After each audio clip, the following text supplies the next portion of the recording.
দেশে ঘটে যাওয়া বিভিন্ন হত্যাকাণ্ডের সঙ্গে দলটির শীর্ষ নেতাদের নাম জড়িয়ে পরিকল্পিতভাবে তাদের চরিত্র হননের চেষ্টা চলছে, অভিযোগ করেছেন বিএনপির মহাসচিব। গুলশানে বিএনপি চেয়ারপারসনের কার্যালয়ের সংবাদ সম্মেলনে তিনি বলেন, অপরাধীদের জন্য অনুকম্পার কোনো সুযোগ নেই। সমসাময়িক রাজনৈতিক ইস্যু নিয়ে গুলশানে বিএনপির চেয়ারপারসন কার্যালয়ে সংবাদ সম্মেলন। রাজনৈতিক সংস্কৃতিকে আবারও সেই ফ্যাসিবাদের যুগে। সংবাদ সম্মেলনে বিএনপি মহাসচিব বলেন, সুপরিকল্পিতভাবে দেশের শীর্ষ দলের নেতাদের বিরুদ্ধে কুৎসা রটানো হচ্ছে।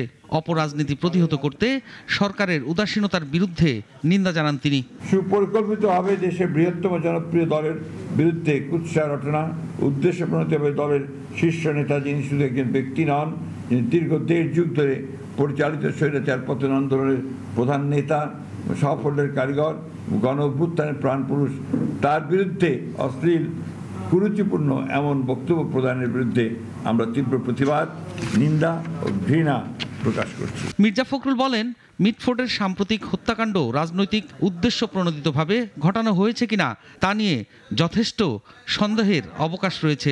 এই হত্যাকাণ্ডের ঘটনা কোনো রাজনৈতিক স্বার্থসিদ্ধির জন্য ব্যবহার হচ্ছে কিনা এবং এর মাধ্যমে আসন্ন জাতীয় নির্বাচনের পরিবেশকে বিঘ্নিত করার জন্য বিশেষ কোনো মহলের প্ররোচনায় এই ধরনের ঘটনাকে অজুহাত হিসেবে ব্যবহার করা হচ্ছে কিনা এ নিয়ে সন্দেহ করবার যথেষ্ট অবকাশ রয়েছে। সরকারে না থেকেও একটি নির্দিষ্ট রাজনৈতিক দল মিছিল করে এবং অশালীন স্লোগান দেওয়ার মাধ্যমে দেশকে আবারও ফ্যাসিবাদী শাসনের দিকে ঠেলে দিচ্ছে কিনা তা নিয়ে জনমনে প্রশ্ন দেখা দিয়েছে বলেও অভিযোগ করেন তিনি।